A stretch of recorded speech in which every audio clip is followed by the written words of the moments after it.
If I have a superpower, it's I have the ability to call their baby ugly without making them feel that way.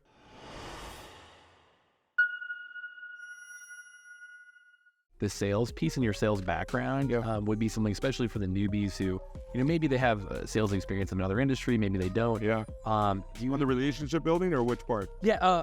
Where you said like, hey, I like to be on the same side as somebody. I like to help. We're solving a problem together. Like I love that mindset of how you and then when you've been door knocking since birth. Yeah. So there you go.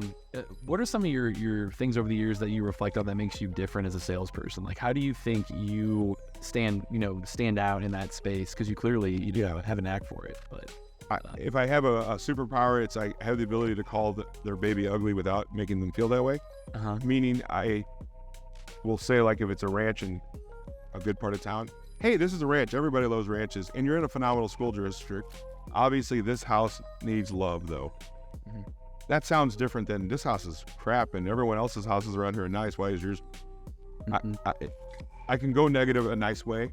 I also don't spend a lot of time on the house.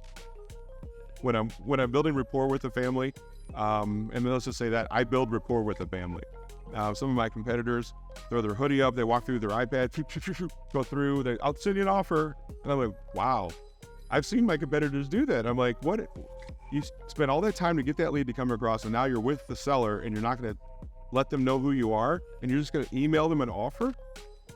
I build a relationship with them, and I hardly ever talk about the house. When we walk through the house, I'm finding out who my seller is. I'm finding out through questions what their needs are besides the house. The house is the easy part. What's going on in their family? Where are their pressures at? What's going to stop them from selling it to me today? I also, before I even get there, I set the stage that I am there to buy your house. And if you're not ready to sell me your house, let's wait till you are. Yeah. When I'm there, I'm talking about, I'll give you a good example. We're here in St. Louis. When I buy a house in North County and there's a plane, like a tchotchke item, like a plane decal, like a jet, I'm like, I know their dad worked for McDonnell Douglas. Pretty good indication that they work for McDonnell Douglas. I'll say, so dad worked for what's called Boeing now. Dad worked for Boeing?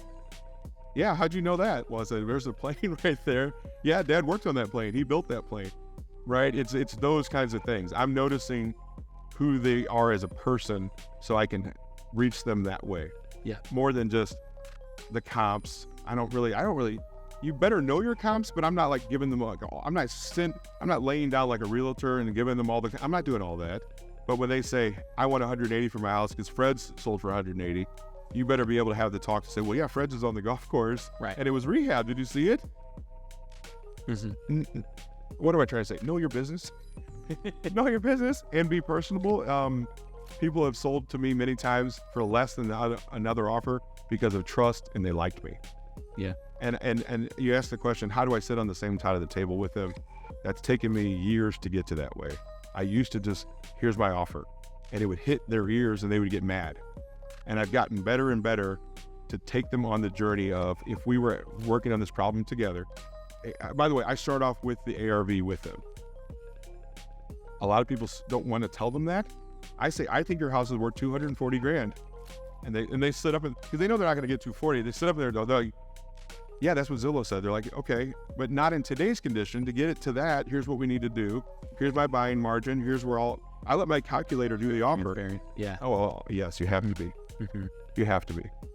I'll say, let's just use round numbers. I think your house is worth 100,000. St. Louis, I do, in a good area, times 0.80. This house needs 10 grand worth of work. And I just hold the calculator out with the word 70,000 there, and I go, I'll be around this. And then it might be a 1 minute pause, and I'm not going to say the next word no matter what.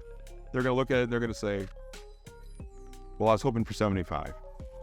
Or they'll say, that's lower than I thought. Or they'll say, can you write it up? There you go. Don't be afraid of the pause, because in that next moment, they're probably going to tell you the reason why they can't sell it to you yet. And if you can overcome that right there on site, you can buy a house right there. My goal is to buy it on site.